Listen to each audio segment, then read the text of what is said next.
Lorsque l'équipe d'enquête est entrée dans l'appartement, le silence a d'abord alerté tout le monde. Pas un silence de mort, ni un silence inquiétant, juste un silence vide, celui que l'on trouve dans les endroits où tout est trop parfait pour être réel. Des murs blancs sans empreinte, des joints de carrelage parfaitement nettoyés, sur les étagères, un seul objet par étagère. Même les fleurs sur le rebord de la fenêtre semblaient avoir été placées le matin même, spécialement pour l'inspection. Les experts légistes ont commencé leur travail, tout selon la norme, photographie, mesure, examen préliminaire. Mais plus ils avançaient dans les pièces, plus l'impression grandissait que ce n'était pas seulement un appartement. C'était une salle d'exposition, créée pour impressionner. Un fait a particulièrement intrigué. Il n'y avait pas un seul couteau dans la cuisine. Pas de couteau de chef, pas de couteau de table ordinaire. Tous les tiroirs étaient si vides, comme s'ils venaient d'être livrés du magasin. Pour une personne qui, selon les voisins, sortait à peine de chez elle, cela semblait étrange. L'un des légistes a remarqué. La poubelle était parfaitement propre. Il n'y avait même pas de sac à l'intérieur. La cuisinière était nettoyée à neuf, pas une trace d'huile ni une goutte d'eau dans l'évier. L'impression était que tout avait été soigneusement préparé.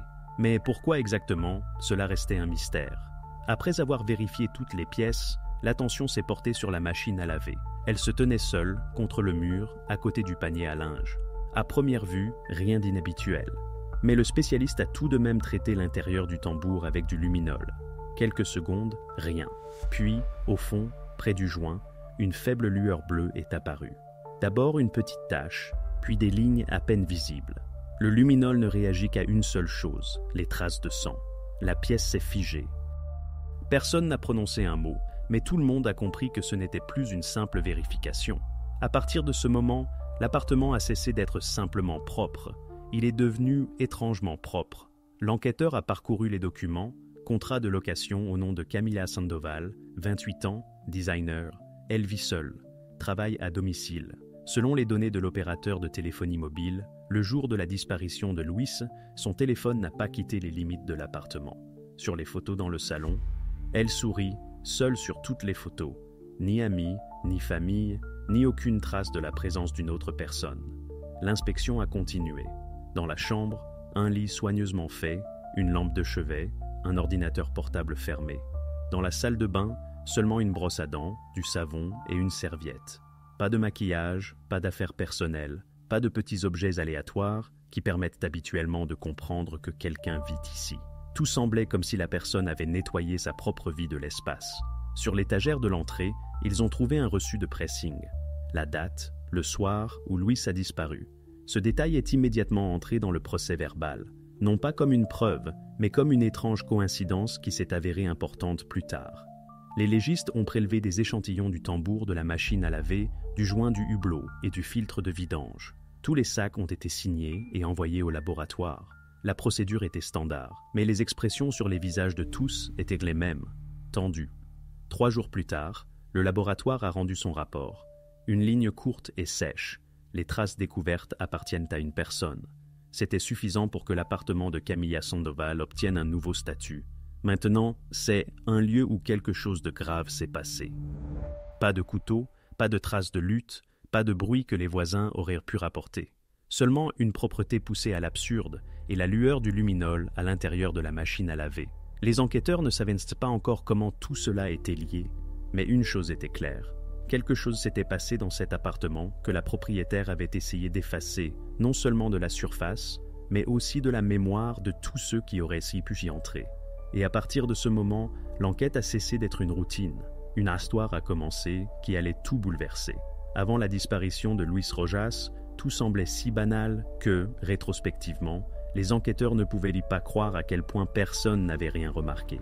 Cette histoire n'a pas commencé par une tragédie, mais par une rencontre des plus ordinaires, comme des milliers d'autres qui se produisent chaque jour. Aucun signal d'alarme, aucun détail suspect. Tout semblait simple. 2 adultes, fatigués de la solitude, se trouvent sur Internet. Luis avait 32 ans, ingénieur électricien, avec une formation, un travail stable et une vie mesurée. Il travaillait dans un chantier naval à Valparaiso, une grande ville côtière, où le bruit de la mer se mêle au vrombissement du métal et à l'odeur du vent salé. Ses collègues se souvenaient qu'il était un homme calme, sans excès. Pas conflictuel, pas trop bavard, mais s'il s'exprimait, c'était toujours pertinent. un de ceux que l'on respecte pour leur fiabilité. Il louait un petit appartement en périphérie, aimait l'ordre et, comme disaient ses amis, gardait toujours tout sous contrôle. Dans sa vie personnelle, rien ne s'était passé depuis longtemps. Sa dernière relation s'était terminée il y a 2 ans, et depuis, il s'était comme replié sur lui-même. À un moment donné, des amis l'ont persuadé de s'inscrire sur une application de rencontre. Luis a accepté à contre-cœur, juste pour l'expérience. C'est là qu'il a vu pour la première fois le profil de Camilla Sandoval. Sur les photos, un visage serein, un sourire chaleureux, un appartement propre en arrière-plan. Sous les clichés, une courte légende. J'aime l'ordre, les livres et les gens qui savent écouter. Rien de provoquant, pas de pose spectaculaire, comme chez les autres. C'était là sa différence. La simplicité, la retenue, la confiance. Au début, Luis n'a pas écrit. Il semblait qu'il n'y avait rien de commun entre eux. Mais quelques jours plus tard, un message est venu d'elle. « Il semble que vous n'aimiez pas non plus les endroits bruyants. » C'est ainsi que leur correspondance a commencé. Ensuite, des conversations sur le travail, les films, la musique. Camilla racontait qu'elle travaillait dans le design d'intérieur, en télétravail, et sortait rarement de chez elle. Elle vivait seule, et selon elle, la solitude était devenue quelque chose de familier pour elle. Après quelques jours d'échange, elle a raconté qu'elle avait eu un grave accident il y a quelques années. Elle s'était retrouvée avec un bras. Elle ne le cachait pas, au contraire. Elle en parlait calmement, sans apitoiement. « C'est une partie de mon histoire, je ne veux pas que cela définisse qui je suis », a-t-elle écrit. Cette phrase a, pour une raison quelconque, marqué Luis. À ce moment-là, elle lui a semblé authentique, sans prétention. Il a commencé à s'intéresser à elle, pas seulement à cause de son apparence. Il y avait en elle quelque chose d'équilibré, de confiant, mais en même temps de fragile. Ainsi, ils sont passés de la correspondance à la rencontre. Le premier rendez-vous a eu lieu dans un café près du quai, un endroit neutre où l'on peut parler sans se sentir mal à l'aise. Camilla est arrivée la première. Chemise blanche, cheveux attachés, presque pas de maquillage. Luis a noté qu'elle était calme, parlait peu, mais chaque mot semblait peser. Pas de geste, pas de tentative d'impressionner. Après le café, ils ont simplement marché le long de la jetée. À partir de ce moment, tout s'est développé naturellement. Échange de messages, appels courts, rencontres rares. 5 fois en 1 mois, pas trop souvent, mais suffisamment pour ressentir un attachement. Camilla n'a jamais insisté. Elle laissait toujours de l'espace. Parfois, elle annulait des rendez-vous sous prétexte de malaise ou de surcharge de travail. Luis ne voyait rien d'étrange à cela. Au contraire, il considérait cela comme un signe de maturité. Enfin, il avait rencontré quelqu'un sans drame superflu. 3 semaines plus tard, elle a proposé pour la première fois de venir chez elle. « C'est plus simple », a-t-elle dit. « Je ferai le dîner, je n'aime pas les restaurants. » Cette rencontre est devenue importante pour lui. Il racontait à ses amis que son appartement était comme un reflet d'elle-même, propre, soigné, sans superflu. Des murs blancs, une lumière douce, une odeur de fraîcheur. Pas de photos, pas de traces de présence étrangère. Plus tard, les enquêteurs ont vérifié les données de géolocalisation. Le téléphone de Luis a effectivement été enregistré plusieurs fois au même endroit. Un immeuble résidentiel dans le quartier de Playas Altas, rue Juan Fernandez. Camilla, dans ses dépositions, n'a pas nié. Oui, toutes leurs rencontres s'y sont déroulées. Elle a dit qu'il se sentait calme chez elle, qu'il pouvait simplement s'asseoir dans la cuisine, boire du thé et parler jusqu'à la nuit. Cet appartement est devenu leur espace, silencieux, coupé du reste du monde. Aucun voisin n'a entendu de dispute, n'a remarqué d'étrangers. Tout était comme parfait, mais c'est précisément cette perfection qui deviendra plus tard le principal marqueur du mensonge pour l'enquête. Lorsque les policiers ont étudié les procès-verbaux, ils ont compris, tout ce qui a commencé par un simple dîner dans l'appartement de Camilla s'est terminé par la découverte de traces de sang dans le même appartement. Et maintenant, personne ne pouvait dire où l'histoire d'amour s'était terminée et où l'histoire du crime avait commencé. La prochaine chose qu'ils devaient découvrir, ce qui s'était passé cette nuit-là, lorsque Luis a cessé de donner signe de vie. Les premiers signes d'alerte sont apparus le lundi matin. Au chantier naval où Luis travaillait, son absence a été immédiatement remarquée. C'était un homme qui n'était jamais en retard. Il avait l'habitude d'arriver 15 minutes avant le début de son service, pour prendre un café, vérifier ses emails et échanger quelques mots avec ses collègues. Mais ce jour-là, sa place à la table est restée vide. Le chef d'équipe a pensé que c'était peut-être un rhume ou des affaires familiales. Mais le téléphone de Luis ne répondait pas. D'abord de courtes sonneries, puis le silence. Des amis ont essayé d'envoyer un message. Le message est resté non lu pendant longtemps. Le soir, lorsqu'il n'a toujours pas donné signe de vie, un de ses collègues a appelé sa mère, Doña Estela. Elle a dit qu'elle n'arrivait pas non plus à le joindre depuis la veille au soir. Alors, l'inquiétude s'est transformée en anxiété. Sa mère se souvenait que sa dernière conversation avec son fils avait eu lieu le samedi. Il avait l'air calme, même joyeux. Luis avait dit qu'il irait le soir chez une connaissance, Camila, pour l'aider avec son ordinateur. Elle a demandé qui c'était et il a répondu brièvement « Juste une amie ». Il n'a plus appelé. Le lendemain, sa voiture était toujours garée au port, où il la laissait habituellement le week-end. À l'intérieur, rien de suspect.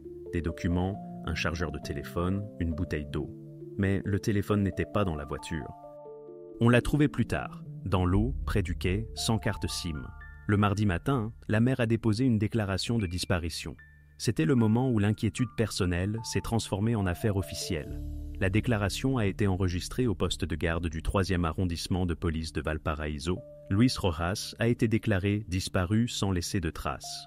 On lui a attribué un numéro de dossier, on a ouvert un dossier et des avis de recherche ont été envoyés au poste de police des environs. L'enquêteur chargé de l'affaire, le sergent Hernán Cuellar, a agi selon le schéma standard.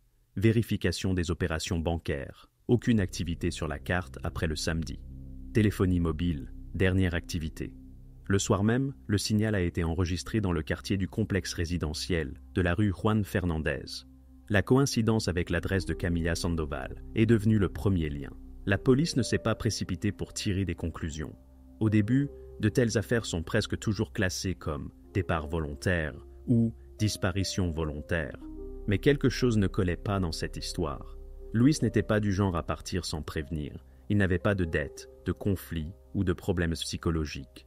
Dans son appartement, tout était à sa place. Son passeport, à la maison, ses outils de travail soigneusement rangés. Pendant ce temps, sa mère appelait le poste tous les jours.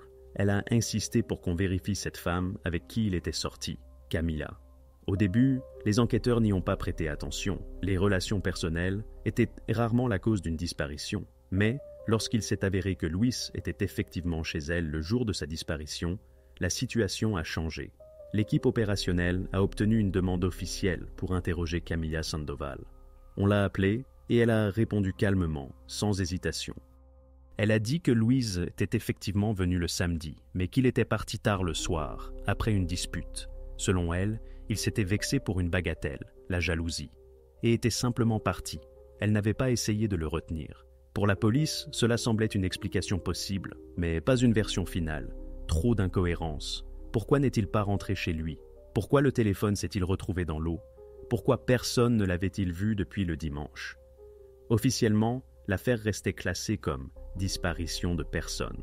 Cela signifiait que la police pouvait demander des données aux opérateurs, interroger des proches, vérifier des itinéraires, mais pas effectuer de perquisition ou d'arrestation. Néanmoins, au sein du service, on sentait déjà que l'affaire ne serait pas simple. Une disparition trop nette, une histoire trop propre. C'est ainsi que le compte à rebours a commencé, à partir du moment où la déclaration de la mère s'est transformée en affaire, et le nom de Camila est apparu pour la première fois dans le rapport comme un lien possible avec l'homme disparu. À partir de ce moment, l'attention de l'enquête s'est progressivement déplacée de la recherche d'une personne vivante à la recherche de la vérité sur ce qui s'est réellement passé dans son appartement. Le matin du 12 octobre a commencé par des vérifications de routine. Le sergent Hernán Cuellar, en charge de l'affaire de la disparition de Luis Rojas, a reçu un rapport des patrouilleurs. Rien de spécial, une ronde standard des parkings, gares et zones adjacentes. Mais un message se distinguait. Une berline grise avec les mêmes numéros que ceux indiqués dans l'avis de recherche était garée sur le parking du vieux port de Valparaíso. À première vue, une trouvaille banale, mais pour l'enquête, c'était la première piste concrète en 4 jours. L'endroit où la voiture s'était trouvée semblait ordinaire. Une dalle de béton, quelques conteneurs rouillés, une clôture derrière laquelle des grues de navires s'élevaient. Il y régnait toujours une odeur de sel, de mazout et d'humidité. Le soir, les pêcheurs s'y rendaient souvent, certains juste pour boire une bière au bord de l'eau. La voiture de Luis était garée droit, soigneusement, entre 2 places vides. De l'extérieur, aucune trace de dommage, aucune trace de saleté. Lorsque les agents ont ouvert la voiture, l'état de l'intérieur les a surpris. Tout semblait excessivement propre, même les tapis, sans sable, sans saleté. Sur le siège avant, une veste de coupe-vent soigneusement pliée, à côté des clés d'appartement, une bouteille d'eau, un paquet de chewing-gum à moitié vide. Sur le tableau de bord, aucune empreinte, sauf les siennes. La boîte à gants était verrouillée. À l'intérieur, des documents, l'assurance, le carnet d'entretien. Tout était à sa place. Le coffre était vide. Ni outils, ni affaires, ni sac. Rien qui aurait pu indiquer où il allait. Le sergent Cuéllar a attentivement examiné la voiture. Il n'était pas un novice. Dans sa pratique, il y avait eu suffisamment de cas où des gens disparaissaient simplement, partaient dans une autre ville, quittaient leur famille, recommençaient leur vie. Mais cela semblait différent. Dans de telles histoires, il y a toujours des traces de précipitation, des choses oubliées, du chaos, des bouts de papier, des incohérences. Ici, tout semblait être un départ soigneusement planifié, trop propre, trop méticuleux. Le lieu de découverte de la voiture ajoutait au mystère. Le parking du port, un endroit où les marins ou les travailleurs temporaires engagés sur les navires laissent habituellement leur voiture. On peut simplement y laisser une voiture pendant plusieurs semaines, personne ne s'en étonnera. C'est pourquoi la première hypothèse de la police semblait logique. Louis aurait pu embarquer pour un voyage saisonnier. Pendant cette période, en octobre, des équipes supplémentaires étaient trop souvent recrutées. Pour vérifier cette version, les enquêteurs ont envoyé une demande à l'administration portuaire. Ils devaient établir si des navires ou une personne avec des données similaires aurait pu être enregistrée n'avait pas quitté le port. La réponse est arrivée le soir. Au cours des 3 derniers jours, 5 bateaux avaient quitté ce quai, principalement des cargos privés. Le nom Rojas ne figurait pas sur les listes de passagers et de travailleurs, mais il était impossible d'exclure sa présence. Sur de tels navires, on travaillait souvent sans papier. Alors, l'enquête s'est concentrée sur autre chose, le téléphone. Le signal de la dernière activité a été enregistré précisément dans la zone du parking vers minuit. Après cela, le silence. Les appareils n'ont pu être ni tracés, ni localisés. 24 heures plus tard, ils ne produisaient même plus un faible signal réseau. Ce comportement est caractéristique des cas où le téléphone se retrouve sous l'eau. Sur ordre de l'enquêteur, des plongeurs ont été envoyés dans les eaux près du quai. Ils ont travaillé le matin. L'eau était froide, trouble, avec une forte odeur de vase salé. La visibilité, pas plus d'1 mètre. Au fond, des déchets, des fragments de planches, des bouteilles en plastique, des filets. Ils ont cherché lentement, carré par carré. Après plusieurs heures, l'un des plongeurs a remonté un objet dans un sac en plastique, un téléphone endommagé. Le modèle correspondait à celui de Louis. L'écran était fissuré, le boîtier rayé, la carte SIM manquait. Après expertise technique, il a été confirmé. Oui, c'est l'appareil de Luis Rojas. Le téléphone est resté dans l'eau pendant au moins 10 à 12 heures et, selon les estimations des légistes, il a été éteint manuellement peu avant de tomber à l'eau. Cela signifiait une chose. Il n'avait pas été laissé tomber accidentellement. Quelqu'un l'avait fait intentionnellement. Cependant, même avec cette preuve, la position officielle de l'enquête restait prudente. Toute supposition devait s'appuyer sur des preuves et non sur des conjectures. Tant qu'il n'y avait pas de signe d'acte violent, l'affaire était toujours qualifiée de disparition volontaire. Mais Cuéllar avait le sentiment que l'image ne collait pas. Il disait souvent à ses collègues « trop propre, trop soigné ». Les gens ne disparaissent pas de manière aussi ordonnée. Ils ont vérifié les caméras de surveillance des magasins les plus proches. Plusieurs enregistrements ont montré la voiture de Louis entrant dans le parking vers 22h40. Après cela, rien. Ni sortie de la voiture, ni autre silhouette à proximité. L'enquête a commencé à établir une séquence possible. Louis aurait pu arriver au port, laisser sa voiture, jeter son téléphone et partir. Si c'est le cas, où? Les navires partaient effectivement la nuit. Théoriquement, il aurait pu partir sur l'un d'eux, sans documents, sans contact. Dans le rapport, cela semblait plausible. C'est cette version qui a été consignée dans la conclusion intermédiaire. Le citoyen Luis Rojas a probablement quitté la ville volontairement en utilisant le transport maritime. Pour le rapport, cela semblait convaincant. Mais au sein du groupe, un doute commençait déjà à apparaître. Trop de choses indiquaient que tout cela était une mise en scène. La voiture était parfaitement garée, pas de traces de lutte, le téléphone détruit intelligemment et non impulsivement. Quelqu'un voulait créer l'illusion d'une disparition volontaire. Cette première preuve, la voiture au port et le téléphone jeté, est devenue le point de départ de la confusion. La version du départ semblait convaincante jusqu'à l'apparition des premières contradictions. Et c'est alors que les enquêteurs ont remarqué pour la première fois le nom qui avait déjà été mentionné dans les documents de l'affaire, Camilla Sandoval. Son rôle semblait encore insignifiant, mais très bientôt, c'est elle qui deviendrait la figure centrale de cette histoire. Lorsqu'il est devenu clair que la voiture de Luis et son téléphone avaient été retrouvés, l'enquête a franchi l'étape logique suivante. Il fallait établir qui l'avait vu en dernier. Ils ont vérifié les appels, les messages, les relevés des opérations bancaires. La dernière activité enregistrée était un virement pour une livraison de nourriture à l'adresse de Camilla Sandoval. Après cela, le silence. Ni appels entrants, ni sortants. C'est précisément ce qui a déterminé la prochaine étape de l'itinéraire des enquêteurs. Le matin du 14 octobre, l'équipe opérationnelle, dirigée par le sergent Hernán Cuellar, est arrivée à l'adresse indiquée dans la déclaration de la mère. Une petite maison en périphérie de Valparaíso, dans un complexe résidentiel aux façades identiques. Murs blancs, portes vitrées, plantes soignées à l'entrée. De l'intérieur, cela semblait calme et tranquille.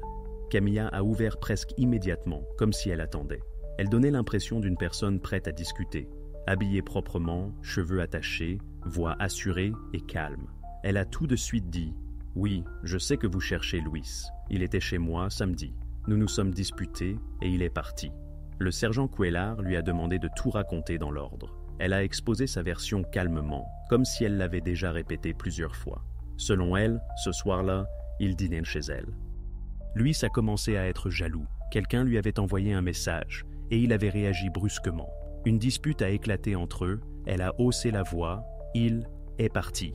Il s'est simplement levé et est sorti de l'appartement sans dire un mot. Ses paroles ont été consignées dans le procès-verbal officiel. Il était en colère. J'ai pensé qu'il rentrerait simplement chez lui. Je n'ai pas essayé de le retenir. Je ne savais pas que personne ne le reverrait. Les enquêteurs ont inspecté l'appartement. Tout semblait d'une propreté exemplaire. Dans la cuisine, pas une seule assiette sale, pas d'objet tranchant. Ni couteau, ni ciseaux, rien qui aurait pu être utilisé comme outil. Interrogée à ce sujet, Camilla a expliqué « Je ne garde pas de couteau. J'ai perdu un bras et j'ai juste peur de les utiliser. C'est dangereux. » Le sergent l'a noté dans son carnet, mais s'est intérieurement méfié. Une réponse trop soignée, un ton trop préparé. Malgré l'assurance extérieure, quelque chose dans son récit ne correspondait pas aux faits. Si Luis était parti de chez elle en état d'irritation, comme elle l'affirme, il serait logique qu'il se soit dirigé quelque part spontanément, peut-être chez lui, peut-être juste pour se promener. Mais sa voiture est restée garée au port, fermée, avec des affaires à l'intérieur. Pour y arriver, il fallait conduire. Cela signifie qu'il y est arrivé après sa visite chez elle. Mais comment, s'il n'avait pas d'autre moyen de transport? Ensuite, encore plus d'incohérence. Camilla affirmait qu'il était parti vers minuit. Mais selon les données du réseau mobile, son téléphone s'est éteint un peu plus tôt, vers 22h50. Une différence de presque 1 heure. Et pendant ce temps, aucune caméra des environs n'a enregistré Luis sortant du complexe résidentiel, ni à pied, ni en voiture. Cuellar a décidé de ne pas la brusquer tout de suite. Il savait, si on commence un interrogatoire ouvert trop tôt, la personne se referme. Au lieu de cela, il a demandé la permission d'inspecter l'appartement pour la forme. Camilla a accepté, mais avec une irritation notable. Les agents ont parcouru les pièces, chambre, salon, salle de bain, cuisine. Tout semblait presque stérile, comme dans une maison d'exposition. Pas un seul objet aléatoire, pas une seule poussière. Même la poubelle était vide. Pour certains, cela pouvait être un signe de propreté, mais pour l'enquêteur, c'était plutôt un signal d'alarme. Les gens ne vivent pas dans une propreté parfaite, surtout ceux qui vivent seuls. Camilla continuait de rester calme. Lorsqu'on lui a demandé si elle avait communiqué avec Luis après cette nuit-là, elle a répondu par la négative. Le téléphone, selon elle, il l'avait oublié chez elle, mais ensuite, apparemment, il était revenu le chercher. Sinon, comment expliquer qu'il se soit retrouvé au port? Cela semblait logique, mais lors d'une vérification détaillée, cela s'effondrait. Sur son appareil, aucun appel entrant après qu'il ait quitté son appartement. Donc, il ne l'a pas allumé du tout. Pour l'enquête, c'était un tournant. Ses paroles, lisses, mesurées, avec des pauses émotionnelles, semblaient avoir été préparées à l'avance. Pas un détail, pas un doute. Ce n'est pas le comportement typique d'une personne qui vient d'apprendre que l'homme avec qui elle sortait a disparu. Elle ne pleurait pas, ne s'inquiétait pas, n'essayait pas de savoir comment on le cherchait. Elle donnait simplement des réponses. Ce soir-là, les enquêteurs ont quitté la maison sans mandat de perquisition, mais déjà avec le sentiment qu'ils n'avaient pas affaire à un simple témoin. Camilla restait officiellement la dernière personne à avoir vu Luis vivant, et son récit était la seule source d'information sur ces heures. Mais ce récit n'expliquait pas trop de choses. Pourquoi sa voiture était fermée, pourquoi le téléphone s'était retrouvé au fond, et pourquoi il était impossible de trouver la moindre trace de la présence de quelqu'un dans son appartement. Toutes ces contradictions s'alignaient progressivement en une chaîne qu'on ne pouvait ignorer. Officiellement, Camilla figurait dans le dossier comme témoin, mais au sein de l'équipe d'enquête, son nom était déjà dans une colonne séparée, à côté du mot « vérifié ». C'est ainsi que l'enquête s'est pour la première fois concentrée non pas sur Luis, mais sur la femme qu'il avait vue en dernier. À partir de ce moment, c'est son comportement qui est devenu la clé pour élucider ce qui s'était réellement passé cette nuit-là. Après la conversation avec Camilla, les enquêteurs ont décidé de procéder à une nouvelle inspection de l'appartement, officiellement dans le cadre d'une vérification standard, officieusement pour comprendre pourquoi ce logement suscitait une sensation si étrange chez tout le monde. Chaque personne qui y entrait remarquait la même chose. Tout semblait non seulement propre, mais ostensiblement stérile. Aucune trace de vie, ni odeur, ni désordre habituel, ni petits objets du quotidien que l'on trouve dans n'importe quelle maison. Dans son rapport d'inspection, le criminaliste en chef a littéralement écrit « Les surfaces sont brillantes, sans empreinte. Tout est nettoyé à l'extrême. Dans la cuisine, des étagères vides, dans les tiroirs, seulement des ustensiles en plastique. Ni couteau, ni ciseaux, ni tire-bouchon. » Ce point a immédiatement attiré l'attention de l'inspecteur Cuellar. Il l'a relu plusieurs fois. L'absence totale d'objets tranchants dans le domicile d'une personne adulte ne semblait pas seulement étrange, mais invraisemblable. Le lendemain, il est retourné voir Camilla, cette fois avec un mandat pour une nouvelle fouille. Elle n'a pas objecté, les a accueillis calmement, comme si tout ce qui se passait ne la concernait pas. Elle se comportait sans la moindre trace d'agacement. Seulement, de temps en temps, une légère fatigue apparaissait sur son visage, comme si elle avait déjà tout vécu à l'avance.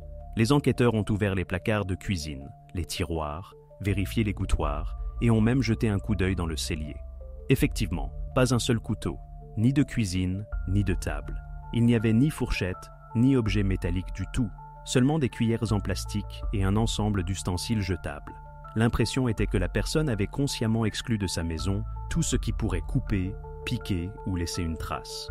Cuellar a demandé directement « Pourquoi n'avez-vous pas de couteau ?» La réponse a fusé instantanément, sans hésitation. « Après l'accident, j'essaie d'éviter les objets tranchants. C'est juste désagréable. Avec une seule main, il est difficile de contrôler les mouvements. Je me suis coupé 2 fois, et depuis, je ne peux plus. Tout en plastique, c'est plus sûr. » Elle parlait calmement, d'une voix égale, sans aucune trace de défense. Mais sa voix laissait transparaître une certaine netteté, comme quelqu'un qui a déjà préparé son explication. Les mots semblaient être plausibles. Dans sa situation, cela aurait pu être le cas. Mais pour les enquêteurs, cette histoire ne faisait qu'accentuer le sentiment d'artifice. Une justification trop parfaite, une logique trop calculée. De plus, la propreté de l'appartement était frappante. Normalement, dans les maisons où vivent des personnes seules, il y a toujours de petites traces du quotidien. Des miettes sur la table, de la poussière sur une étagère, un emballage ouvert, une tasse dans l'évier. Ici, il n'y avait rien.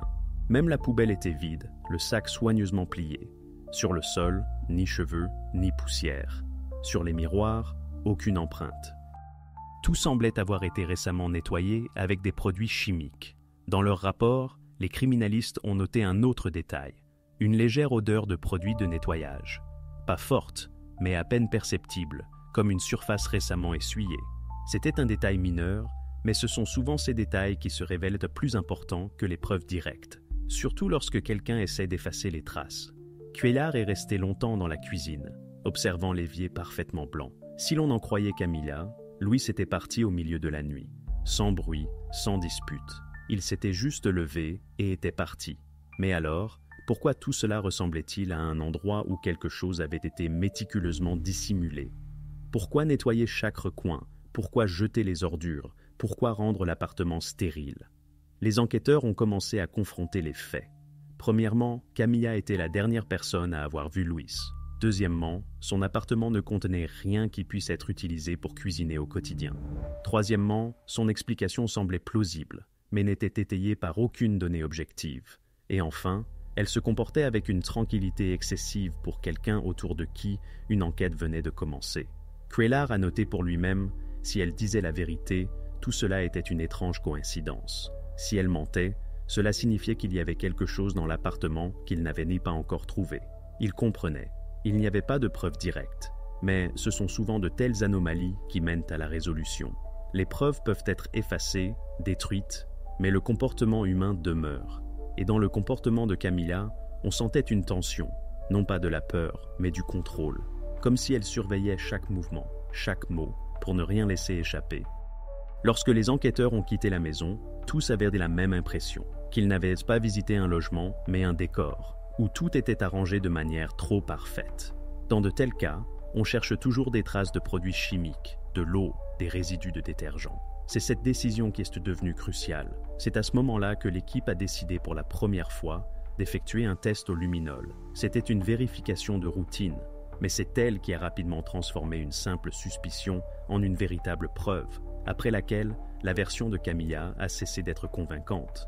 À partir de ce moment, l'affaire a cessé d'être une histoire de disparition. Elle est devenue une enquête. Après le premier interrogatoire, il a été décidé de ne pas toucher à Camilla temporairement. Les enquêteurs voulaient y voir comment elle se comporterait une fois seule. Parfois, c'est à ce moment-là que les gens commettent des erreurs. Ils envoient des messages, appellent quelqu'un, essaient de cacher ou de retirer quelque chose. Mais quelques jours plus tard, il est devenu évident. Camilla ne faisait rien. Absolument rien. Pas un seul appel à Luis, pas une tentative de savoir s'il avait été retrouvé, pas un mot sur lui dans les correspondances. Lorsque les criminalistes ont relevé ses journaux téléphoniques, ils ont découvert un silence étrange. Après cette nuit-là, elle n'avait eu aucun appel sortant vers le numéro de Luis, pas même des appels manqués, zéro. Pas de messages, pas de tentative de contact via les réseaux sociaux. Rien, comme si cette personne n'avait tout simplement pas existé. En comparaison, la mère de Luis l'avait appelé plus de 50 fois pendant cette période. Des connaissances lui avaient écrit, l'avaient appelé par son nom, avaient laissé des commentaires sous de vieilles photos, s'accrochant à tout espoir. Mais Camilla, c'était comme si elle l'avait effacé de sa vie. L'inspecteur Cuellar a demandé au service numérique de faire un relevé de son activité en ligne. Les dernières publications, des recettes, des photos de fleurs, de courtes vidéos sur sa convalescence après sa blessure. Tout semblait calme, voire trop. Pas la moindre trace d'anxiété, pas un mot sur la disparition de son petit ami. Pour les enquêteurs, c'était un signal d'alarme. Une personne sincèrement inquiète cherche généralement des moyens d'agir.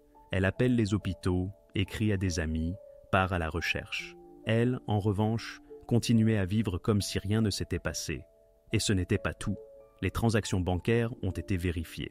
Au cours des 3 premiers jours suivant la disparition de Luis, Camilla a effectué plusieurs achats. Elle a commandé des provisions, payé la livraison de produits déménagés, rechargé son compte Internet. Aucune transaction atypique, aucun signe de panique. Cette routine, ce calme, irritait de plus en plus l'enquête.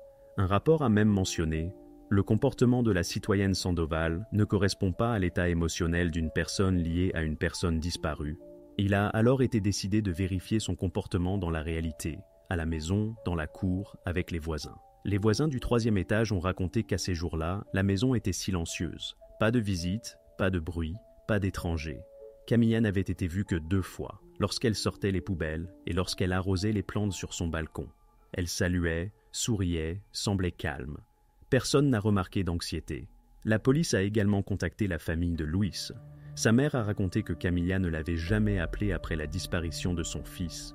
Elle n'avait pas participé aux recherches, n'était pas venue à la rencontre avec les bénévoles, n'avait pas réagi aux publications dans la presse, alors que c'est elle qui aurait pu être la dernière personne à l'avoir vue.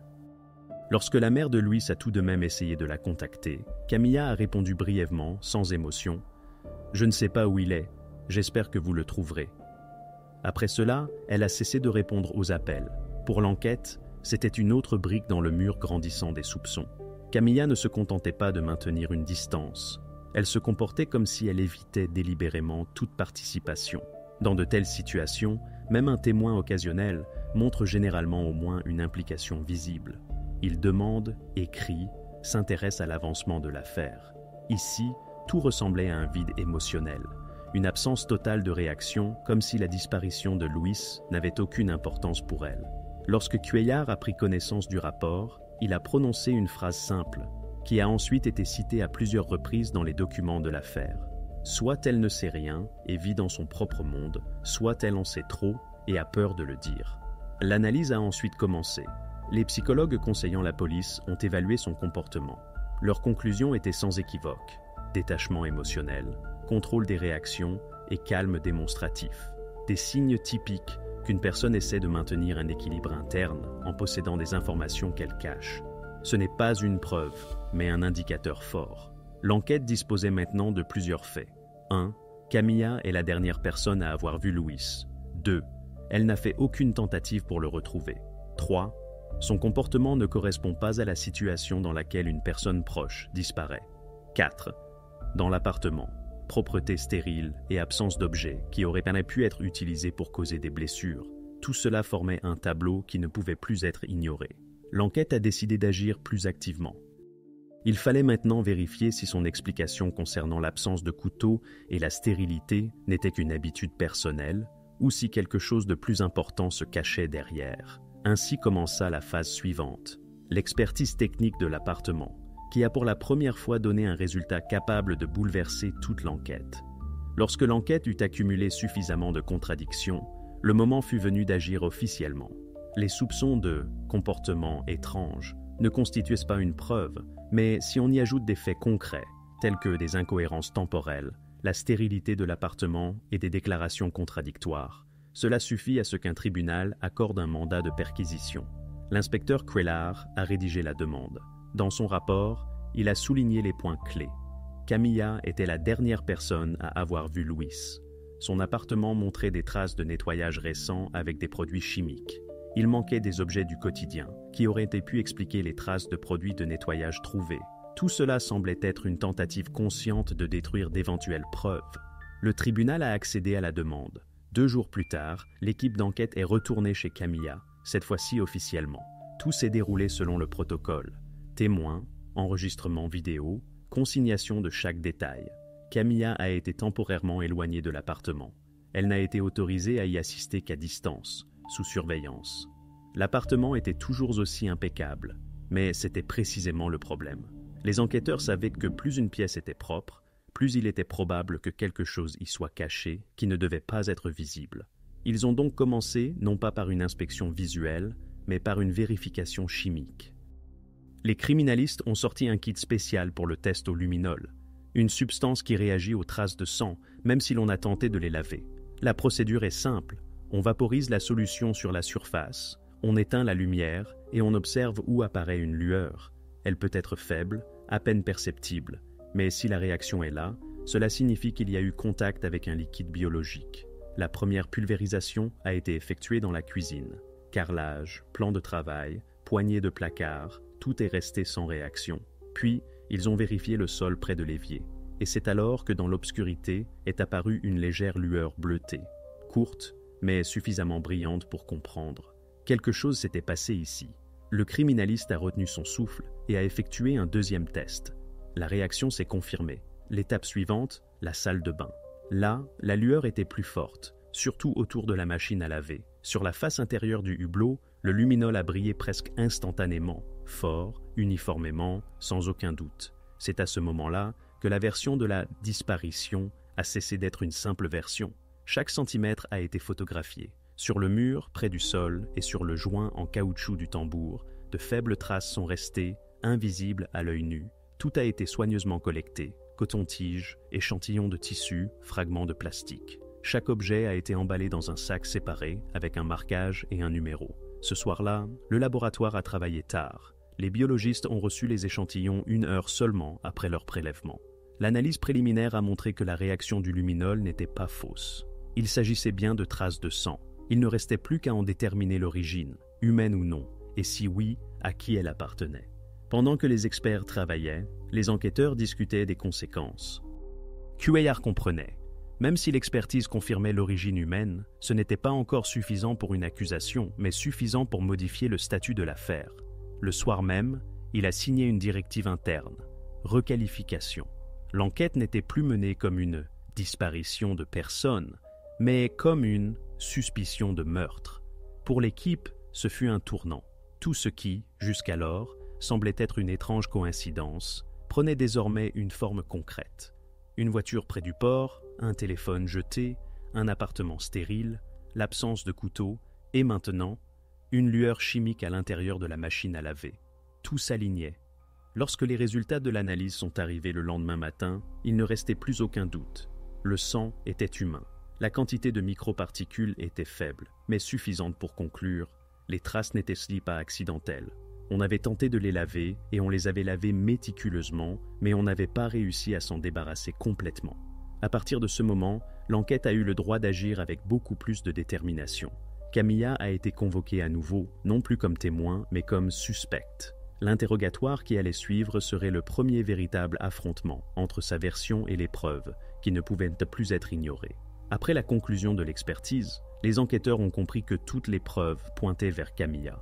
Mais pour que l'accusation tienne devant le tribunal, il fallait exclure toute autre version. C'est pourquoi Cuéllar a ordonné de revenir au tout début, à l'endroit où tout semblait avoir commencé, au port. La première fois, cet endroit avait été vérifié superficiellement. On pensait alors que Luis aurait pu quitter la ville par la mer. La version semblait logique. Sa voiture avait été retrouvée sur le parking près de la jetée, son téléphone au fond de l'eau à quelques mètres. Tout s'accordait dans l'histoire d'un homme qui était parti de lui-même, peut-être par désespoir ou après un conflit. Mais maintenant, avec la découverte de traces de sang dans l'appartement de Camilla, tout devait être réexaminé. L'équipe est retournée sur les lieux. L'officier de service du port a confirmé. Plus d'un mois s'était écoulé depuis ce jour, mais les archives des enregistrements vidéo étaient toujours conservées. Cuéllar a déposé une demande, et bientôt, des copies des caméras de surveillance, 6 fichiers sous différents angles du parking et de l'entrée du territoire, se sont retrouvés sur le bureau de l'enquête. Le visionnage des enregistrements a commencé le soir. La première vidéo montrait la voiture de Luis, une berline grise, apparaître à l'image vers 22h40. Les phares glissaient lentement sur l'asphalte. La voiture s'arrêtait soigneusement contre le mur où les employés de l'entrepôt se garaient habituellement. Puis, la lumière s'éteignait. Et le silence. Les enquêteurs ont rembobiné l'enregistrement encore et encore, s'attendant à ce que quelqu'un sorte de la voiture quelques secondes plus tard. Mais la porte ne s'est jamais ouverte. Ni le conducteur, ni les passagers n'ont quitté l'habitacle. La voiture est simplement apparue et s'est immobilisée. Une demi-heure plus tard, un homme en veste à capuche est passé sur la voie voisine. Il a jeté un coup d'œil rapide vers la voiture, mais ne s'est pas approché. 10 minutes plus tard, un couple d'ouvriers avec un chariot. Eux aussi sont passés sans s'arrêter. Aucune action suspecte. Le fichier suivant montrait comment, à 3h12 du matin, un lampadaire s'allumait sur le parking. Un camion passait, puis de nouveau l'obscurité. La voiture de Luis était au même endroit. Sur les images du matin, 7h, des travailleurs portuaires s'affairaient déjà à proximité. La voiture était toujours là. L'un d'eux a même tenté de jeter un coup d'œil à l'intérieur, mais, s'étant assuré que la porte était verrouillée, a simplement haussé les épaules et a continué son chemin. Au final, les enregistrements ne montraient aucun moment où quelqu'un s'approchait de la voiture, l'ouvrait ou en sortait quelque chose. Pas même un soupçon de mouvement à l'intérieur de l'habitacle. Pour l'enquête, ce fut une découverte cruciale, car si Luis s'y était vraiment rendu lui-même, il aurait dû quitter le véhicule. Mais cela ne s'est pas produit. Cuéllar a immédiatement ordonné de vérifier l'heure de la fixation du signal de son téléphone, celui-là même qui avait été retrouvé au fond de l'eau. Le rapport technique a montré la dernière connexion avec une antenne relais s'était produite après que la voiture soit apparue sur le parking. En d'autres termes, quelqu'un devait se trouver près de l'appareil, alors que la voiture était déjà immobile. Ce détail a définitivement détruit la version initiale du « départ volontaire ». Aucun témoin n'a vu Luis au port. Aucune caméra n'a enregistré son entrée ou sa sortie. Même la base de données des transports maritimes a montré aucun enregistrement de passagers à son nom pendant ces 24 heures. Peu à peu, une nouvelle image se dessinait. La voiture avait été amenée là délibérément, soigneusement garée, après s'être assuré qu'il y avait peu de caméras, et laissée, créant l'illusion que Luis s'était dirigé lui-même vers la mer. Et ensuite, pour renforcer l'impression, on s'était débarrassé du téléphone en le jetant à l'eau. L'enquête a vérifié pas à pas d'autres versions. Il n'y avait aucune donnée sur d'éventuels conflits de Luis avec des collègues, des dettes, des disputes. Aucune autre personne ne figurait dans ses correspondances des derniers jours. Tout convergeait vers un seul point, Camilla. Elle savait où il se trouvait ce soir-là. Elle avait la possibilité de déplacer la voiture. Et c'est dans son appartement que des traces de son sang ont été trouvées. Lorsque Cuéllar a classé le procès-verbal des enregistrements vidéo, Il a écrit sur la couverture « La version port est considérée comme une mise en scène. Le véhicule a été déplacé par une tierce personne. » Pour suivre l'enquête en se concentrant sur la mise en cause, Sandoval C. Désormais, tous les chemins menaient à nouveau à elle. L'enquête se préparait à l'étape la plus difficile, à un interrogatoire direct où toutes les preuves seraient enfin présentées. Et là, sous la pression des faits, Camilla cesserait enfin de jouer la carte du calme. Lorsque les enquêteurs ont creusé plus profondément, il est devenu clair que Camilla jouait un rôle tout ce temps et le faisait habilement. Dès le premier jour, dès le premier interrogatoire, elle s'est construite l'image d'une victime, une femme calme et fatiguée, qui avait perdu un bras dans un accident, avait traversé des moments difficiles et essayait maintenant simplement de vivre paisiblement. Cette image suscitait la pitié et mettait les gens à l'aise. Mais plus l'enquête avançait, plus les fissures apparaissaient. Cuéllar a d'abord décidé de vérifier le détail le plus évident, son histoire d'accident de voiture. Dans ses dépositions, Camilla affirmait qu'il y a plusieurs années, elle avait été impliquée dans un grave accident de la route, à la suite duquel elle avait perdu un bras. Alors, selon elle, le chauffeur du camion avait perdu le contrôle, s'était déporté sur la voie opposée et elle avait miraculeusement survécu. Les mots semblaient en être convaincants, mais son récit contenait un petit détail qui a alerté l'inspecteur. Elle n'a nommé ni la date exacte, ni le lieu de l'accident. Cuéllar a envoyé une demande à la police routière, au service qui aurait dû traiter de tels cas. La réponse est arrivée 2 jours plus tard. La base de données des 10 dernières années ne contenait aucun accident la concernant. Ni rapport, ni attestation, ni indemnisation d'assurance. Rien. Aucune trace que son histoire aurait pu être vraie. C'était la première tromperie directe, documentée. Pour exclure toute erreur, l'enquête s'est tournée vers les hôpitaux, à son lieu de résidence et dans les cliniques les plus proches. Et là, même tableau. Aucune mention d'accident de la route, aucune opération chirurgicale liée à des traumatismes. Mais en revanche, le dossier médical de Camilla mentionnait bien une amputation. Seulement, la cause était différente. En examinant les documents, les enquêteurs ont appris que le bras avait été amputé à cause de complications après une grave maladie infectieuse. Ce n'était pas une tragédie soudaine, mais le résultat d'une maladie avancée qu'elle avait elle-même longtemps ignorée. Et cela changeait radicalement la perception de son image. Cette histoire même dont elle se servait était non seulement un mensonge, c'était une partie méticuleusement construite de sa légende, destinée à susciter la sympathie et à détourner l'attention des aspects désagréables de son caractère. Lorsque Cuéllar a montré cette découverte à ses collègues, il est devenu évident, si elle était capable de mentir à ce point, sur elle-même, sur sa vie, sur son propre corps, alors mentir sur les événements de cette nuit-là ne lui aurait pas posé de problème. L'enquête a décidé d'aller plus loin. Il était important de comprendre qui elle était avant de rencontrer Louis, où elle vivait, ce qu'elle faisait, quelles étaient ses relations avec son entourage. Une demande à la base de données du ministère de l'Intérieur a produit un résultat étonnamment riche. 5 ans avant de rencontrer Louis, Camilla avait déjà attiré l'attention de la police.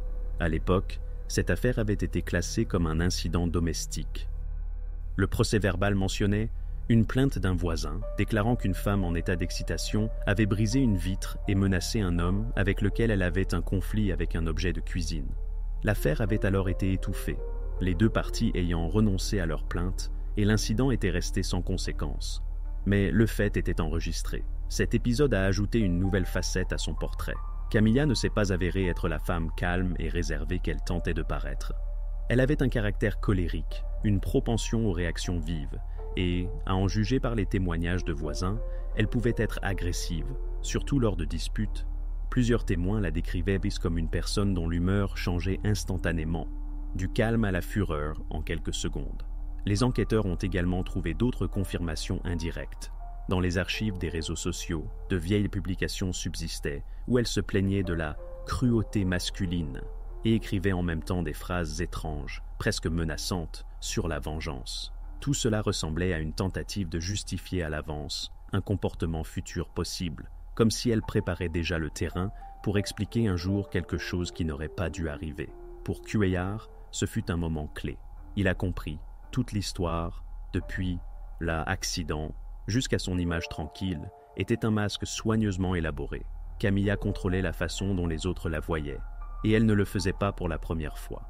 Elle savait inspirer confiance, elle savait paraître faible et sans défense, Mais derrière cette vulnérabilité apparente se cachait une ruse dangereuse et froide. Après avoir obtenu ces données, l'enquête a officiellement modifié le statut de Camilla. Elle n'était plus considérée comme témoin, mais comme principale suspecte. Son passé, qu'elle avait tant essayé de cacher pendant des années, est devenu la confirmation que son mensonge n'était pas un hasard, mais un système.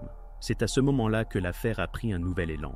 Cuéllar a décidé qu'il était maintenant nécessaire de procéder à une autre fouille, mais cette fois, non pas dans l'appartement, mais dans le garage, où étaient entreposées les affaires personnelles de Louis. C'est là, parmi les outils et les conteneurs, que l'enquête trouverait enfin l'indice qui mettrait tout en place. Camilla fut conduite au poste tôt le matin. L'automne s'installait déjà, et l'air dans le local était humide et frais. Elle marchait dans le couloir avec assurance, presque fièrement, sans chercher à se cacher derrière un masque de confusion. Il semblait qu'elle s'était préparée à cette conversation, savait qu'elle était inévitable, et comptait l'affronter avec le même calme froid qu'elle avait l'habitude de répondre aux questions des enquêteurs. La salle d'interrogatoire était simple, des murs gris, des caméras au plafond, une table métallique résonnante, un espace ordinaire qui agit sur tout le monde. Il fait ressentir la pression, provoque de l'anxiété, brise le sentiment habituel de contrôle. Mais Camilla n'avait pas l'air désorientée. Elle s'est assise droit, les mains posées sur la table, le regard direct, comme si elle n'était pas une suspecte, mais une participante à une discussion officielle. L'inspecteur Cuéllar entra 1 minute plus tard, sans dossier, sans papier, sans carnet. Juste une seule enveloppe, scellée et épaisse, avec le sceau du laboratoire. Il la posa sur la table et resta silencieux pendant plusieurs secondes, la regardant. Ce stratagème, il ne l'utilisait pas pour la première fois. Le silence pèse plus lourd que les mots, surtout quand une personne est sûre que tout est sous contrôle. « Camilla, dit-il calmement, nous avons reçu les résultats de l'expertise. » Elle ne répondit pas tout de suite, se contentant de lever légèrement le menton. Et que montre-t-il ? Sa voix était posée, presque un peu ennuyée. Cuéllar ouvrit lentement l'enveloppe et étala 3 feuilles sur la table. Sur la première, un formulaire officiel avec le sceau et la signature de l'expert judiciaire. Il poussa le papier vers elle. « C'est une analyse ADN, dit-il. Le sang trouvé sur la surface intérieure de votre machine à laver correspond au profil de Luis Herrera. » Elle resta silencieuse. Elle regarda le texte, mais son regard restait immobile, presque vitreux. Puis, elle leva les yeux et dit doucement « Il s'est coupé. Une fois, quand il était chez moi, c'était il y a longtemps. » La réponse fut calme, comme si elle discutait de quelque chose de banal. Mais Cuéllar était déjà prêt. « Il s'est coupé, répéta-t-il. Et vous avez décidé de ne pas le signaler lorsque nous avons demandé s'il avait eu des blessures ? Je n'ai pas pensé que c'était important. » Il ne répliqua pas. Il ouvrit simplement le 2e dossier et posa une photo dessus, un gros plan d'un tiroir d'ustensiles de cuisine. À l'intérieur, le vide. Alors expliquez comment il a pu se couper si vous n'avez ni couteau ni objet tranchant dans votre maison. Pas un seul. Camilla se tendit légèrement. Pendant une fraction de seconde, les muscles de son visage tressaillirent, mais elle se reprit rapidement. Après l'accident, j'essaie d'éviter les choses dangereuses. C'est mon habitude. Après quel accident ? Précisa Cuéllar. Nous avons vérifié tous les rapports. Aucune trace, ni à la police de la circulation, ni dans les archives des assurances. Elle détourna le regard. Elle resta silencieuse pendant plusieurs secondes. Peut-être que les documents n'ont pas été conservés. C'était il y a longtemps. Les documents ont été conservés, Camilla. Seule votre légende n'a pas été conservée. Nous avons un extrait de l'hôpital. Ce n'est pas un accident de la route. C'est une maladie, une amputation médicale, pas un traumatisme. Il parlait calmement, sans insistance. Chaque mot sonnait comme un fait, pas comme une accusation. C'est précisément cela qui brisait les gens. Camilla restait immobile. Seuls ses doigts se serrèrent plus fort.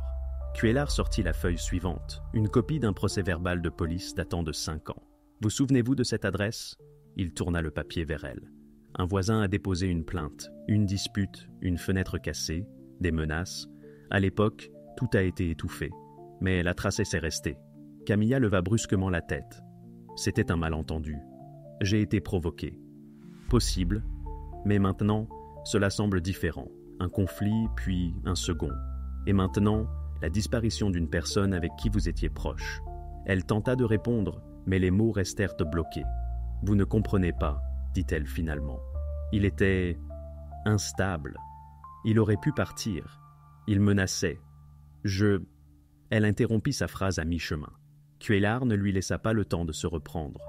Alors, expliquez pourquoi son sang s'est retrouvé dans votre machine à laver, pourquoi son téléphone a été trouvé dans l'eau près du port, pourquoi vous étiez la dernière personne à l'avoir vu.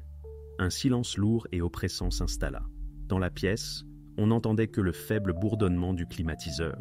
Camilla baissa les yeux, sans répondre. Sur son visage, il n'y avait plus la même assurance qu'auparavant. Elle semblait fatiguée, comme si quelqu'un lui retirait lentement l'air. Cuéllar fit un pas en arrière, s'assit sur le bord de la table. « Nous n'avons pas de couteau, dit-il doucement. Pas d'aveu. Mais nous avons tout le reste. » Camilla leva les yeux. Il n'y avait pas de peur, seulement le vide. Elle comprit que son histoire était terminée. « Je ne dirai plus rien, prononça-t-elle, et sa voix trembla pour la première fois de tout l'interrogatoire. L'inspecteur hocha la tête. C'était prévisible. Quand une personne est acculée, le silence devient la dernière forme de défense. Cuéllar ramassa les papiers, les rangea soigneusement dans le dossier. Il ne dit pas un mot de plus. Il se leva simplement et sortit. Dans le couloir régnait le même silence que le matin. Mais maintenant, l'affaire était passée à un autre stade. L'enquête avait tout pour avancer. Des preuves, un mobile, des mensonges, des contradictions. Il ne manquait qu'une seule chose, la réponse à la question principale. Où était Luis lui-même?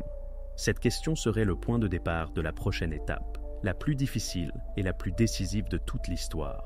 Après l'interrogatoire, au cours duquel Camilla s'était repliée sur elle-même et avait refusé de parler, l'enquête s'est retrouvée dans une impasse. Pas d'aveu, pas d'arme du crime, pas de témoin direct non plus. Tout se résumait à ce qui s'était passé dans son appartement, mais sans mécanisme précis. Les enquêteurs ne pouvaient ni prouver l'intention, et sans cela, toute accusation risquait de s'effondrer devant les tribunaux. Cuéllar comprenait. Quelque chose ne collait pas dans cette histoire. L'appartement trop propre, les mensonges trop élaborés, le comportement trop calme. Cela ne se produit pas spontanément. Quelqu'un qui commet un crime sous le coup de l'émotion agit de manière chaotique. Camilla, au contraire, avait tout rangé jusqu'au moindre détail. Cela ne signifiait qu'une chose, tout avait été planifié à l'avance. La question était, comment avait-elle fait si elle n'avait même pas de couteau? L'inspecteur décida de ne pas suivre la voie habituelle. Toutes les preuves matérielles avaient déjà été examinées, tous les témoins interrogés. Il restait des traces qui ne disparaissent jamais, les traces numériques. Il demanda un relevé de son compte bancaire pour les 2 derniers mois.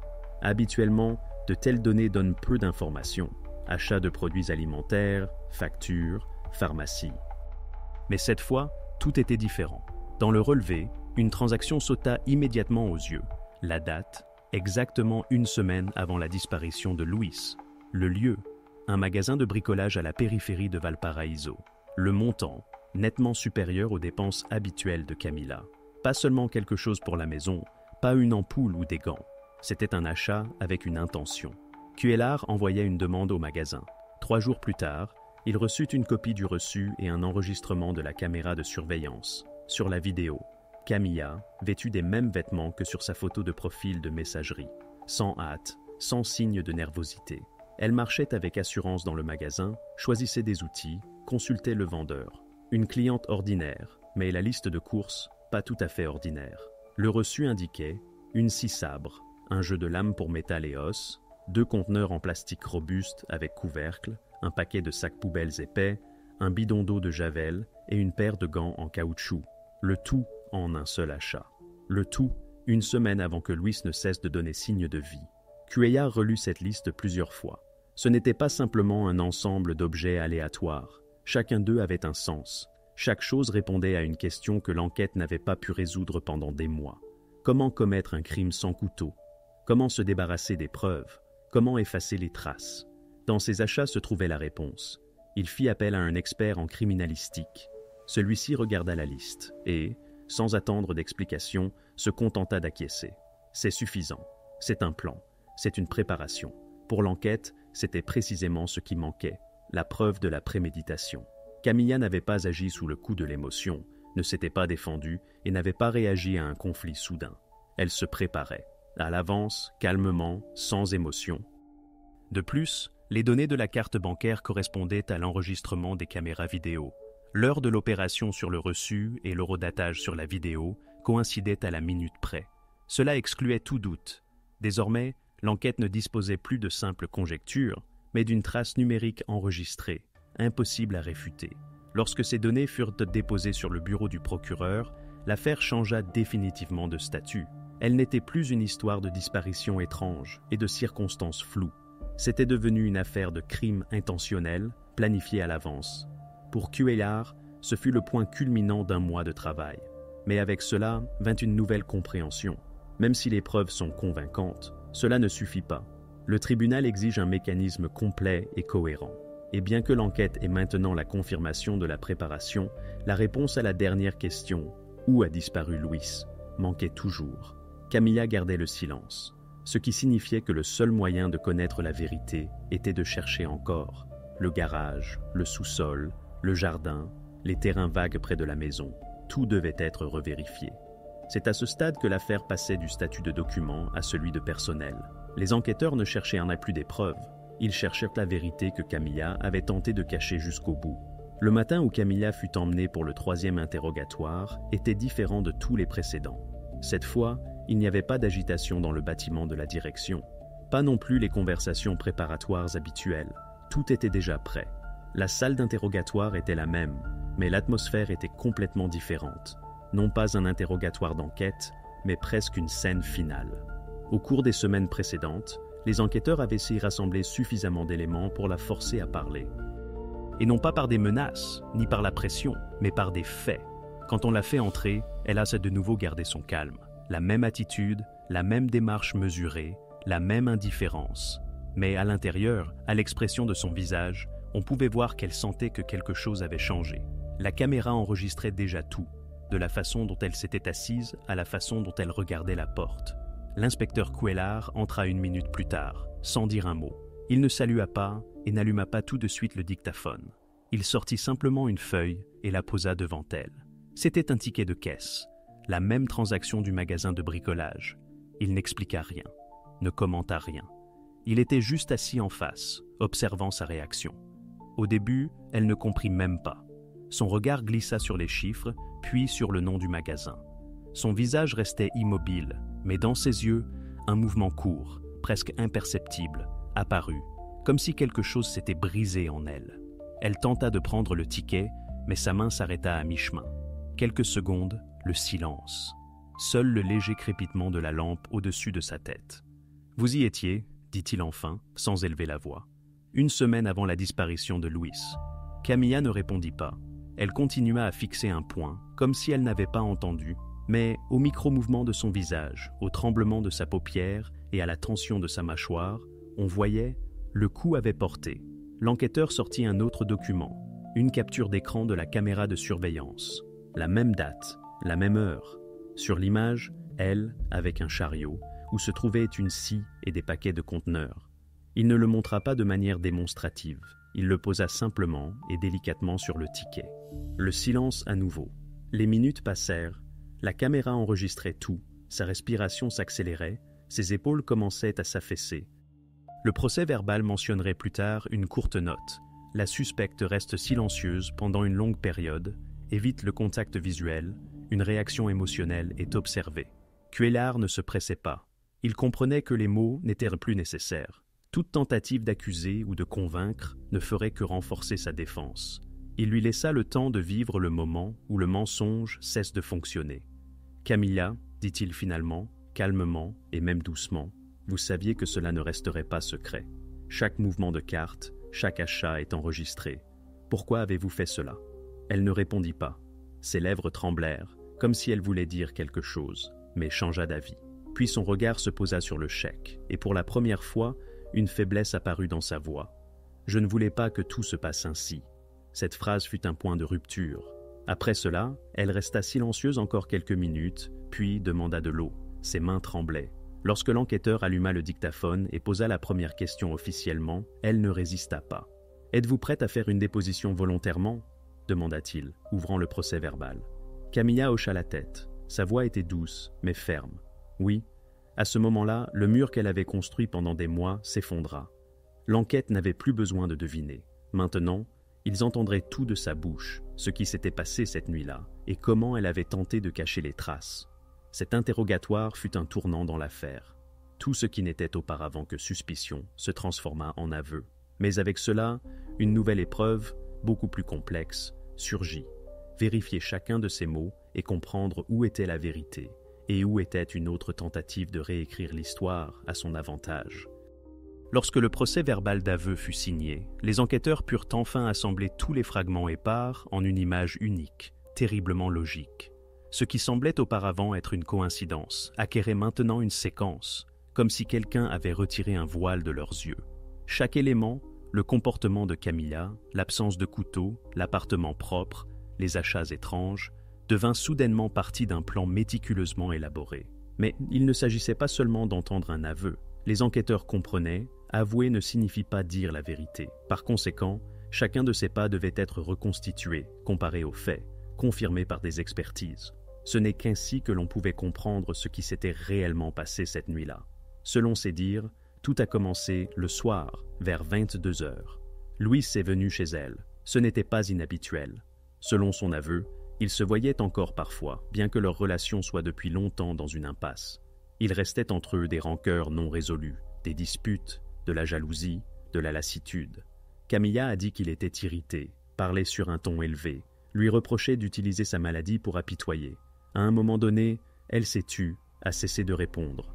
Louis, fatigué de la querelle, s'est endormi sur le canapé du salon. Il semblait que tout était fini. Mais pour Camilla, c'est alors que tout a commencé. Elle affirma qu'elle resta longtemps assise dans la cuisine, le regard perdu dans le vide, se remémorant toutes leurs conversations passées. Derrière ces mots, on sentait que ce n'était pas une explosion soudaine, plutôt quelque chose qui avait mûri en elle depuis longtemps. Et voilà, la décision, simple et définitive. Elle se rendit dans le salon, prit le fer à repasser sur la planche à repasser et, sans hésiter, porta un coup à la tête. L'enquête établira plus tard que le coup fut unique, mais suffisant pour que Louis ne reprenne jamais connaissance. Elle raconta cela sans émotion, d'une voix égale, comme si elle rapportait quelque chose de détaché, qui ne la concernait pas personnellement. Pour les enquêteurs, ce moment était crucial. Le ton avec lequel elle parlait révélait non pas la perplexité, mais une froide acceptation. Elle comprenait ce qu'elle avait fait, mais il n'y avait pas de regret. Puis, selon ses dires, un silence total s'installa. Camilla resta assise à côté pendant plusieurs minutes, puis alla à la cuisine, se versa de l'eau, posa le verre sans y toucher. Pendant tout ce temps, elle réfléchissait à la suite des choses, selon ses mots. Quelque temps après, elle se leva, sortit des sacs de construction du garde-manger, apporta la scie, achetée une semaine auparavant dans la salle de bain. Elle ouvrit l'eau pour que le bruit étouffe les sons et commença à agir. Elle avait tout prévu à l'avance. Lors de l'enquête, elle a avoué avoir acheté la scie sabre, précisément parce qu'elle serait plus facile à manipuler d'une seule main. Elle ne pouvait pas utiliser de couteau. Elle a donc choisi un outil qu'elle pourrait gérer physiquement. Dans l'appartement, elle a mis la télévision à fond pour que les voisins n'entendent rien d'inutile. Le temps passait minuit. Ensuite commença ce que les enquêteurs allèrent appeler plus tard la tentative la plus méthodique de cacher un crime que l'on puisse imaginer. Camilla agit point par point.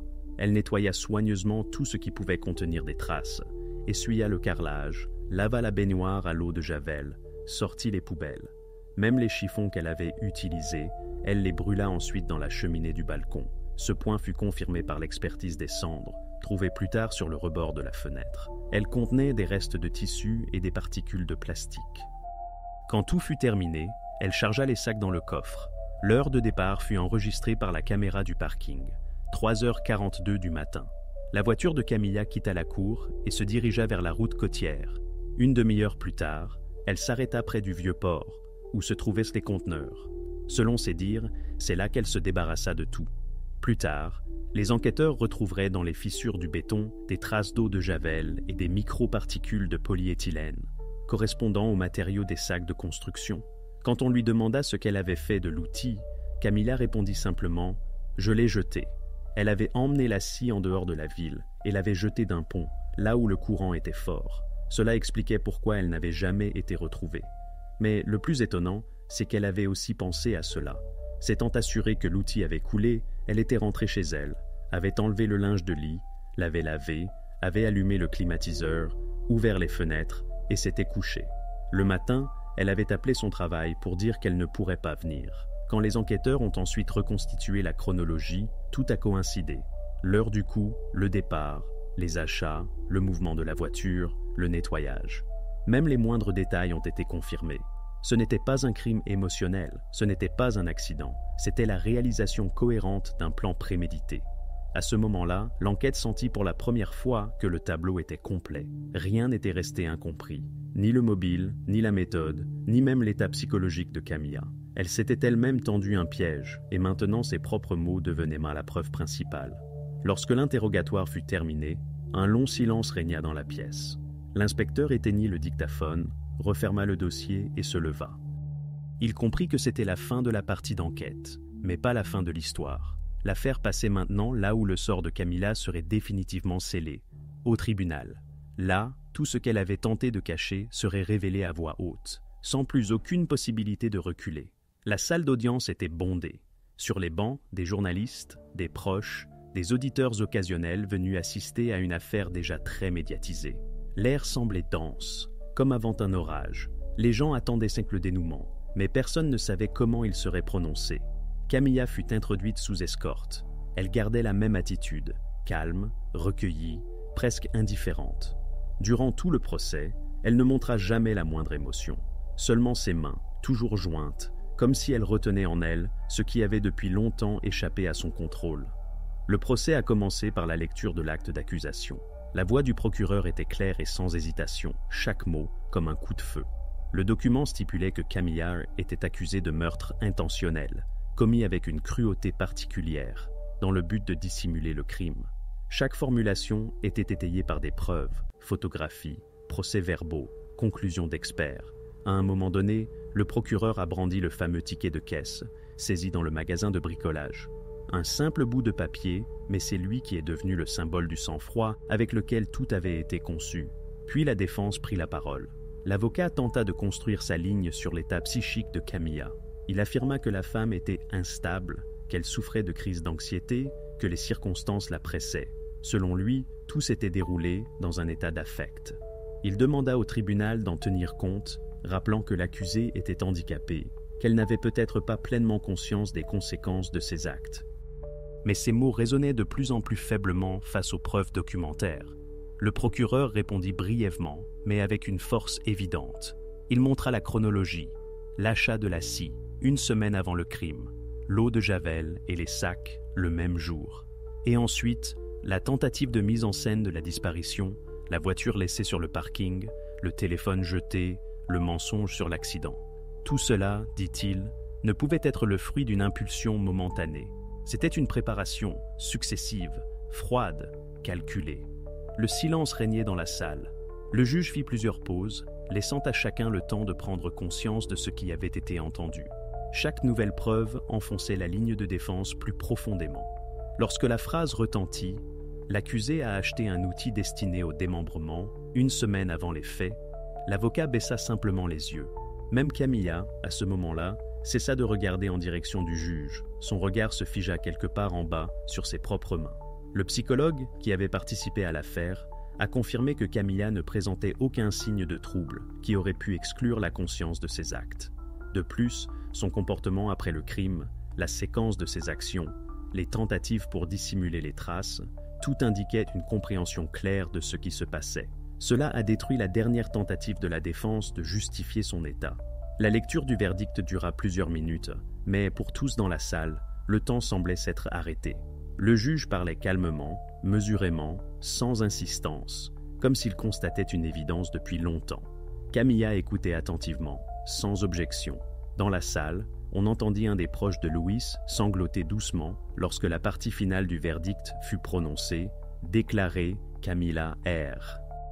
coupable du crime prévu à l'article 105 du Code pénal, et prononcer une peine de privation de liberté de 24 ans en établissement pénitentiaire de régime général. Après ces mots, la salle se figea un instant, puis expira comme un seul homme. Pour la famille de Louis, ce n'était pas un réconfort. Rien ne pouvait rendre ce qui était perdu.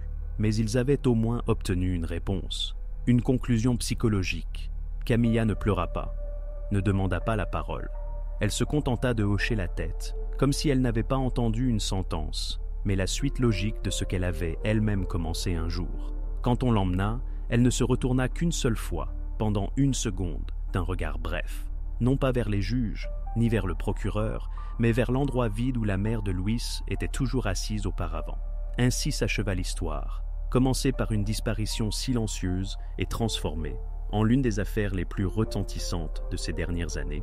Mais même après le verdict, les enquêteurs eurent le sentiment qu'il y avait dans cette histoire quelque chose qui ne pourrait jamais être consigné dans un procès verbal, quelque chose qui reste au-delà de la logique, dans le silence des nuits, où le mal naît non de la haine, mais de la froideur de l'indifférence humaine. Après le prononcé du verdict, la vie aurait dû reprendre son cours normal. Mais dans de telles histoires, une vie normale n'existe plus. Pour les enquêteurs, c'est une affaire classée avec la signature « achevée ». Pour la famille, un vide béant qui habite désormais entre les photos sur le mur et le silence de la cuisine quand quelqu'un prononce son nom par hasard. Officiellement, les recherches ont continué pendant encore plusieurs semaines. Camilla a indiqué plusieurs endroits, le port, l'ancienne zone industrielle, le littoral, où, selon ses dires, elle s'était débarrassée des traces. Les enquêteurs, avec des plongeurs et des criminalistes, ont fouillé le littoral, vérifié chaque centimètre, sont descendus sous l'eau, où le fond s'était depuis longtemps transformé en un dépotoir de ferraille et d'argile. Et pourtant, ils ont trouvé quelque chose. Des fragments de polyéthylène, des morceaux de tissu, des bouts de sac avec des particules d'ADN appartenant à Luis. Pas dans leur intégralité, pas complètement, mais seulement des traces, comme si la nature elle-même refusait de le rendre. Pour la famille, ce fut le coup le plus dur. Il ne leur était pas destiné de faire leurs adieux humainement. La mère de Luis était présente à chaque audience, venait aux identifications, aux conférences de presse, même sur le lieu des recherches. Chaque fois, elle se tenait à l'écart, silencieuse, serrant un mouchoir dans ses mains. Après le verdict, les journalistes tentèrent de l'interviewer, mais elle ne prononça qu'une seule phrase. « Je ne veux pas parler de Camilla, je veux me souvenir seulement de mon fils. » Ces mots seraient ensuite imprimés dans les journaux, mais personne ne comprendrait à quel point il y avait en eux non pas de l'amertume, mais de la résignation. Pendant ce temps, l'appartement de Camilla était devenu une sorte de rappel figé. Après les actions d'enquête, il fut scellé et resta ainsi vide. Dans les meubles, les habitants évitaient de monter à son étage. Même l'ascenseur était moins utilisé. Les clés de l'appartement étaient à conserver dans le dossier comme preuve matérielle. Des fenêtres. On voyait toujours la mer, le même port où la voiture de Luis avait été retrouvée. On mentionnait parfois dans les actualités que la maison était mise en vente, mais aucun acheteur ne se manifestait. Les gens ne voulaient pas vivre là où le silence du crime avait longtemps plané. Avec le temps, cette adresse est devenue presque une légende. On la transmettait à voix basse, comme une histoire effrayante de ville. Certains disaient que le soir, on entendait le bruit de l'eau provenant de l'appartement, comme si quelqu'un allumait le bain. Mais ce n'étaient déjà que des rumeurs, qui entourent toujours une telle histoire. En fait, il n'y a que le vide, pas de meubles, pas de lumière, seulement des traces d'anciens rubans sur les murs où pendaient autrefois des photographies. Le sujet le plus douloureux restait. Pourquoi ? Pourquoi tout cela s'était-il produit ? Camilla, même après ses aveux, n'avait jamais pu expliquer le mobile. Lors des interrogatoires, elle parlait vaguement. « Nous nous sommes disputés, il m'a insulté, je n'ai pas supporté. » Mais tout ce que l'enquête savait de sa préparation, les achats, la planification, le nettoyage, contredisait totalement la version de l'emportement. Ce n'était pas une réaction impulsive, c'était un calcul. Mais, un calcul pourquoi ? On ne savait pas. Les psychologues qui travaillaient avec elle en prison ont ensuite avoué qu'elle n'avait jamais montré de remords. Dans les conversations, elle évitait le mot « culpabilité », le remplaçant par des expressions comme « tout a échappé à mon contrôle » ou « c'était inévitable ». On avait l'impression qu'elle vivait encore dans sa propre version des événements, où elle n'était pas une criminelle, mais une victime des circonstances. Les enquêteurs ont ensuite avoué, de toutes les affaires qu'ils avaient eues à traiter, celle-ci avait laissé le plus lourd ressentiment, parce qu'il n'y avait pas de mobile compréhensible, ni jalousie, ni cupidité, ni vengeance. Seulement un vide froid et insaisissable, dans lequel une personne décide soudainement qu'elle peut disposer de la vie d'autrui. Maintenant, le dossier est conservé aux archives, dans une chemise sur laquelle le nom de famille est soigneusement imprimé. Pour la police, c'est simplement une autre affaire classée. Mais pour ceux qui ont connu Luis, c'est un trou béant dans lequel quelque chose d'indicible restera à jamais. Et Camilla, selon les données officielles, purge sa peine dans une colonie pénitentiaire du Nord. Les premières années, elle écrivait des lettres, puis a cessé. Aucune d'elles n'était adressée à la mère de Luis. Ainsi demeure une affaire résolue, des preuves trouvées, un verdict prononcé, et pourtant le sentiment que la vérité est quelque part inachevée. Peut-être dans la façon dont elle regardait par la fenêtre pendant le procès, peut-être dans son silence qui était plus éloquent que n'importe quel mot. Dans de telles histoires, il n'y a pas de point final, il n'y a qu'une virgule, et des gens qui continuent à vivre avec cette virgule, incapables d'y mettre un terme.